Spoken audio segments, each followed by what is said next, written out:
তেল সংকটের খবর জানাতে সিরাজগঞ্জ ও চুয়াডাঙ্গা থেকে যুক্ত হচ্ছেন আমাদের সহকর্মীরা। শুরুতে চলে যাব সিরাজগঞ্জে, সেখানে আছেন সহকর্মী হীরক গুণ। হীরক, চুয়াডাঙ্গায় তেল সংকটের কি পরিস্থিতি দেখছেন? তেলের সরবরাহ কেমন?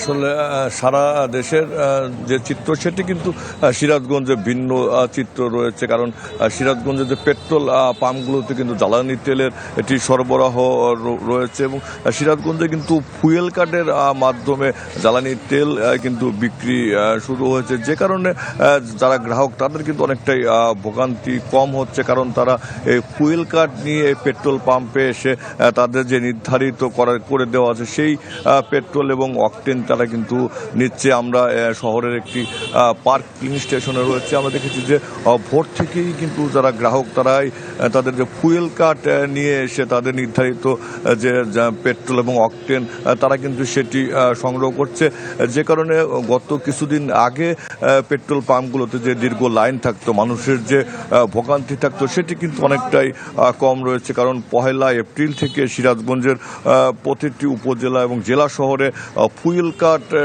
মাধ্যমে কিন্তু তেল বিক্রি শুরু হয়েছে, যে কারণে এই ভোগান্তি কিন্তু অনেকটাই কম রয়েছে। এবং আমরা দেখেছি প্রত্যেকটি পেট্রোল পাম্পে কিন্তু প্রশাসনের পক্ষ থেকেও তারা নজরদারি রেখেছে এবং এই সিরাজগঞ্জের এই পেট্রোল পাম্পের মতো যে উপজেলার অন্যান্য পেট্রোল পাম্পগুলোতেও আমরা দেখেছি যে জ্বালানি তেলের সরবরাহ থাকায় কিন্তু তারা যারা গ্রাহক তারা কিন্তু তেল পাচ্ছে।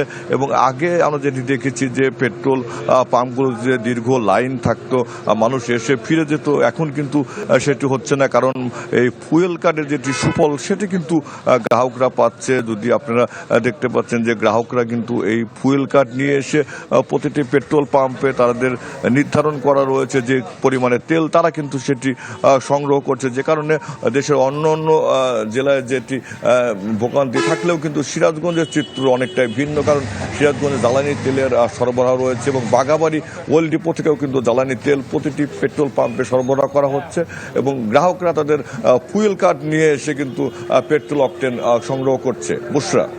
হীরক, আপনাকে ধন্যবাদ। আমি ভরসা রাখি হিরন স্মার্ট ওয়াটার পিউরিফায়ারে। দর্শক, জ্বালানি তেল নিয়ে ভোগান্তি কমছেই না। আরো খবর জানাতে চুয়াডাঙ্গা থেকে যোগ দিচ্ছেন রেজাউল করিম লিটন।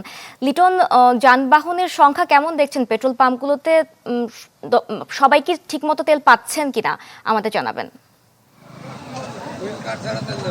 বুশরা, আসলেই আপনি যেমনটি বলছিলেন যে জ্বালানি তেল নিয়ে ভোগান্তি কমছেই না, মানে বিষয়টা এরকম যে জেলা প্রশাসন, পুলিশ প্রশাসন যে পলিসি অবলম্বন করছে এই জনগণের সংকট কাটানোর জন্য, জ্বালানি তেলে কোনোটি যেন কাজ হচ্ছে না, বিষয়টা এরকম।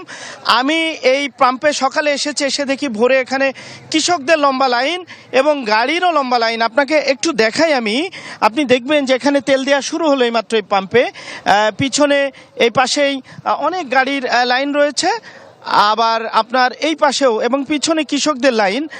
আসলে বিষয়টি আমি সবার সাথে কথা বলেছি, এক একজনের এক এক অভিমত, এক এক অভিযোগ। বলা হচ্ছে যে যারা ট্র্যাক্টর চালান তারা সাধারণত এক ট্র্যাক্টরে 70 লিটার তেল ধরে, আপনি জানেন, এবং 7,000 টাকার তেল ধরে। ট্র্যাক্টর চালকরা তেল নিয়ে বাইরে বিক্রি করছেন, অভিযোগ দিচ্ছেন। আবার কৃষকদের তেল মজুত করার অভিযোগ রয়েছে। এই সময় চুয়াডাঙ্গাতে বৃষ্টি আছে, তারপরে সেচও একটু কম লাগছে ধান ভুট্টাই ক্ষেতগুলোতে, তারপরে কৃষকরা কিন্তু তাদের তেলের পাত্র নিয়ে পাম্পগুলোতে ভিড় করছে। আবার কৃষকরা বলছেন কেউ কেউ যে তেল পাওয়া যাচ্ছে না।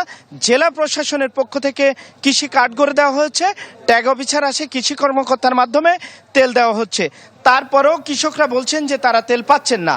আবার যারা ট্রাক চালক আছে তারা বলছেন তাদের নির্দিষ্ট পরিমাণে তেল দেওয়া হচ্ছে না। তো সব মিলিয়ে জেলা প্রশাসন আপনার এই ফুয়েল কার্ড করেছে জেলায় তেলের শৃঙ্খলা আনার জন্য, তারপরেও তেল যে আসলে কোথায় যাচ্ছে এবং মানুষের ভোগান্তি কেন কমছে না এই বিষয়টি এখন খুঁজে বের করা যাচ্ছে না। তো সব মিলিয়ে আসলেই মানুষের মধ্যে বেশি সমস্যা রয়েছে, যারা তেল কিনছেন ক্রেতাদের মধ্যে, এটি এখন বোঝা যাচ্ছে পাম্পগুলোতে কথা বলে। বুঝছা লিটন, আপনাকে ধন্যবাদ। দর্শক, তেল সংকটের খবর জানাচ্ছিলেন আমাদের সহকর্মীরা।